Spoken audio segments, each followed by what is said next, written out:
नमस्कार, मेरे YouTube channel पर आपका स्वागत है।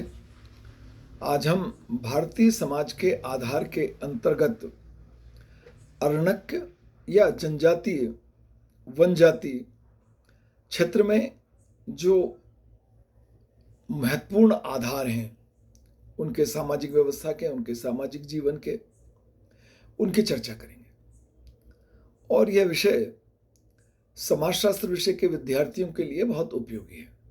परंतु मेरे इस YouTube चैनल पर समाजशास्त्र विषय के वीडियो के अतिरिक्त प्रेरणात्मक प्रसंगों के, सामाजिक और राष्ट्रीय महत्व के वीडियो भी उपलब्ध हैं। कृपया चैनल को सब्सक्राइब कीजिए। मनुष्य, मानव समाज हजारों और लाखों वर्षों की विकास प्रक्रिया से गुजरता हुआ वर्तमान अवस्था तक पहुंचा है, वर्तमान अवस्था को प्राप्त हुआ है। हमारा प्रारंभिक जीवन आखेट अवस्था, जिसमें मानव जंगलों और पहाड़ों में निवास करता था तथा फल फूल और शिकार की सहायता से अपने जीवन का निर्वाह करता था। फिर पशुपालन अवस्था, जिसमें भी मनुष्य का भटकना समाप्त नहीं हुआ, बंद नहीं हुआ। फिर कृषि के आविष्कार के साथ साथ मनुष्य एक स्थान पर निवास करने लगा और संपूर्ण मानव समाज का विकास इस प्रक्रिया में एक साथ नहीं हुआ।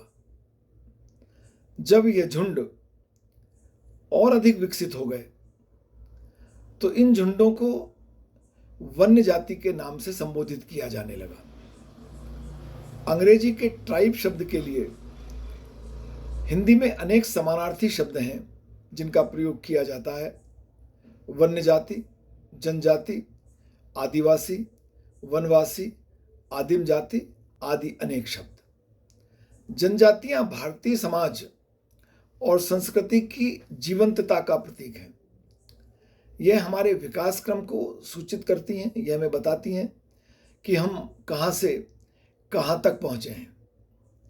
वन्य जाति भी हमारे समुदाय का, मानव समाज का एक बड़ा भाग है और इनकी आर्थिक व्यवस्था संपूर्ण समाज की आर्थिक व्यवस्था का ही एक भाग है। वन्य जातियां हमारी सभ्यता और संस्कृति के प्रतीक हैं। हमने विकास के परिणाम स्वरूप सभ्यता और संस्कृति में ढेर सारे बदलाव और परिवर्तन किए हैं।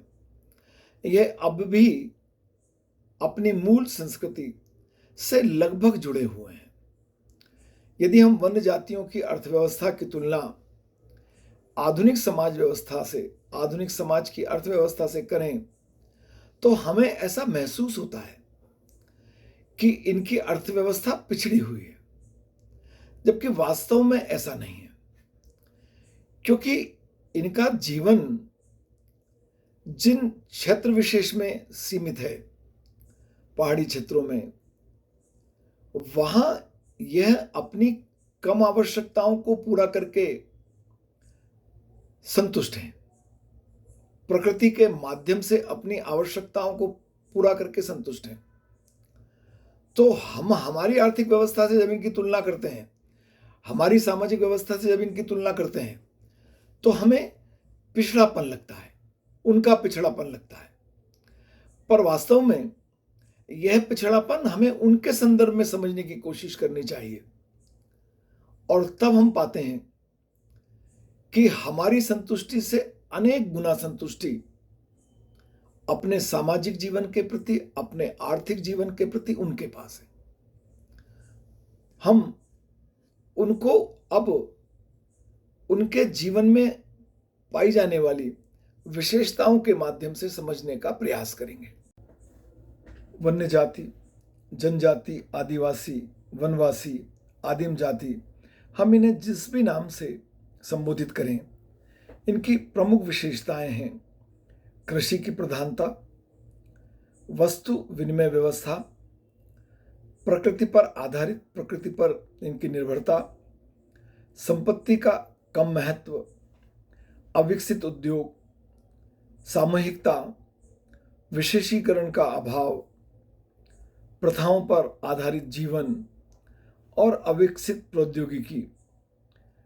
कृषि की प्रधानता का तात्पर्य है कि भारतीय वन्य जातियों में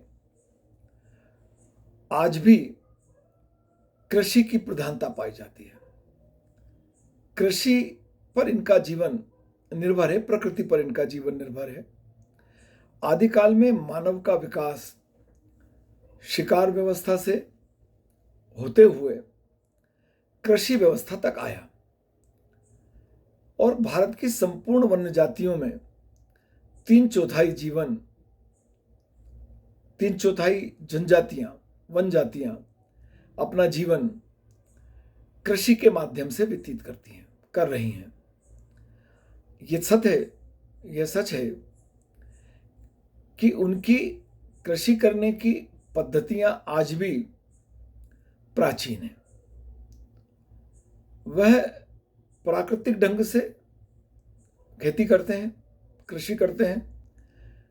उनके यहाँ उन्नत किस्म के बीज, खाद, दवाइयों का प्रयोग नहीं किया जाता, प्रकृति के बहुत पास हैं।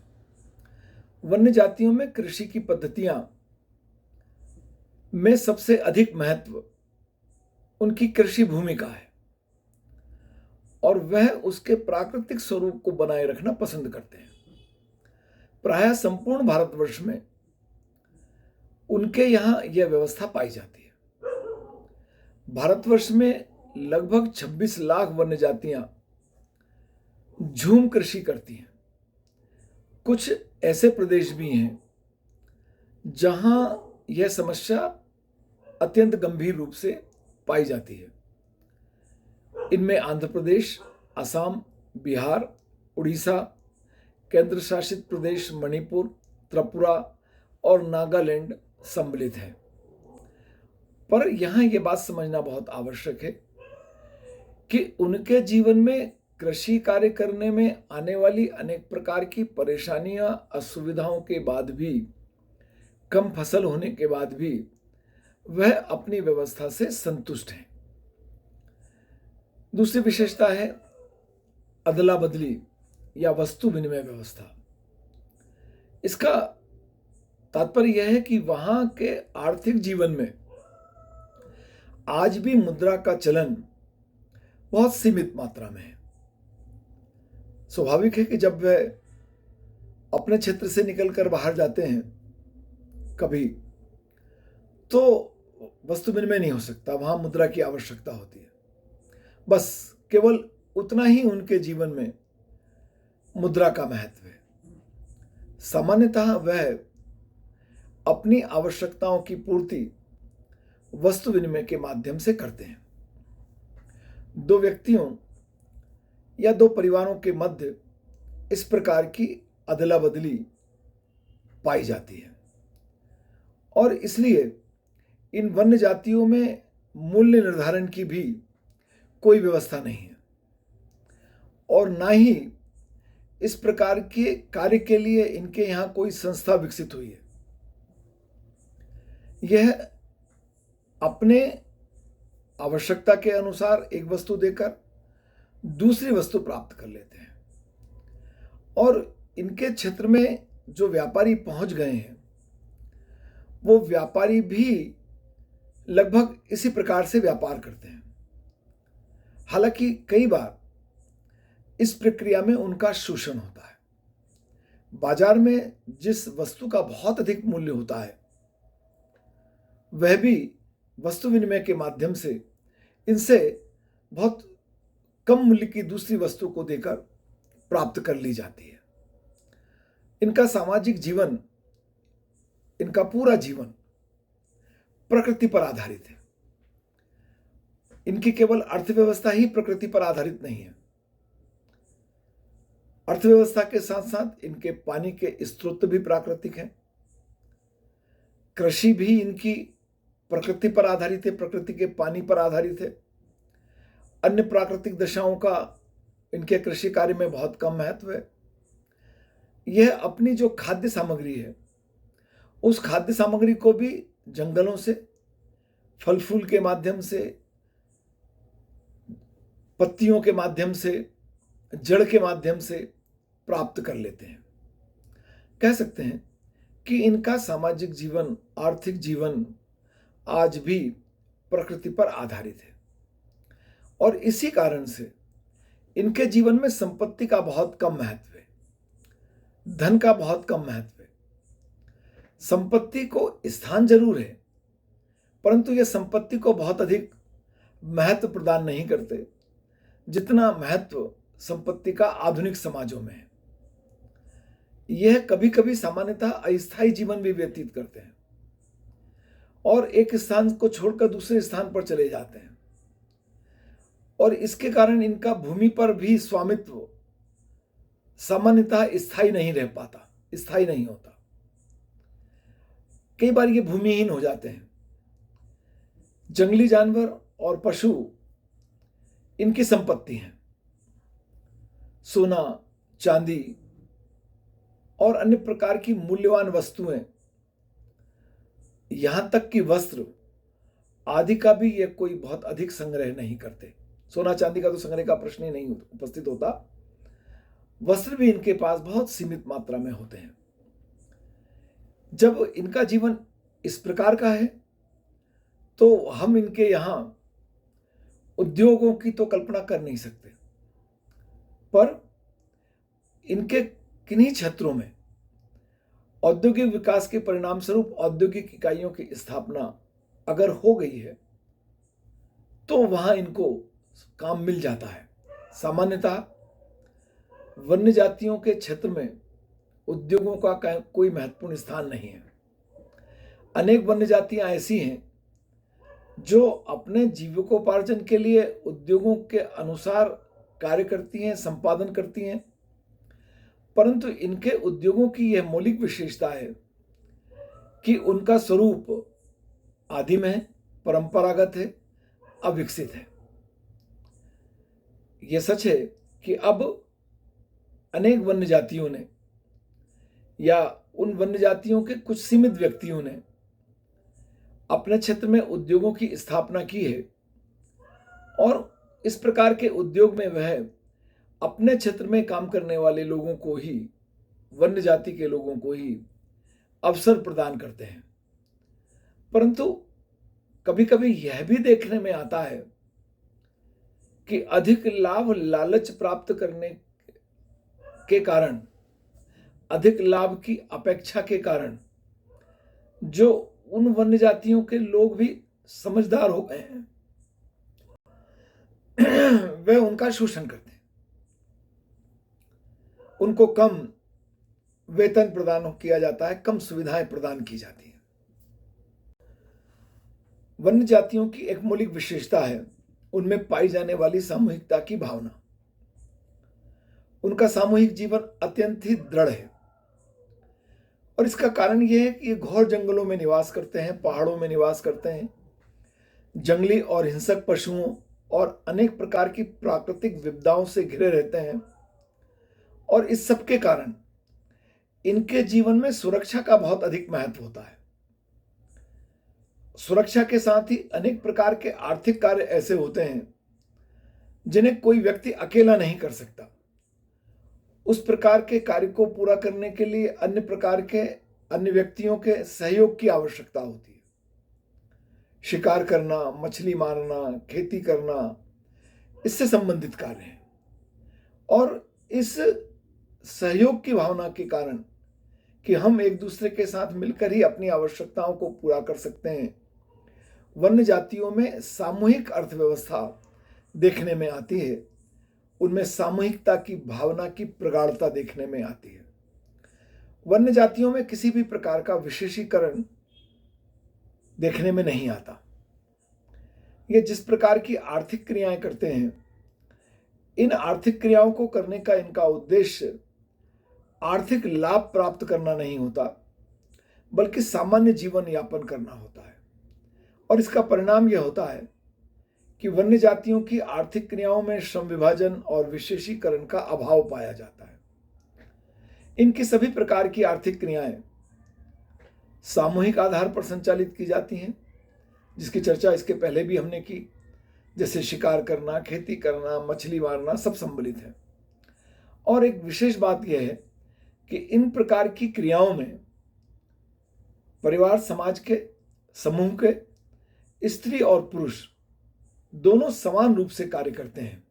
कार्य का कोई विभाजन भी इनमें देखने में नहीं आता। वन्य जातियों का जीवन प्रथाओं पर आधारित है। इनके जीवन में सांस्कृतिक और सामाजिक प्रथाओं की स्पष्ट छाप देखी जा सकती है।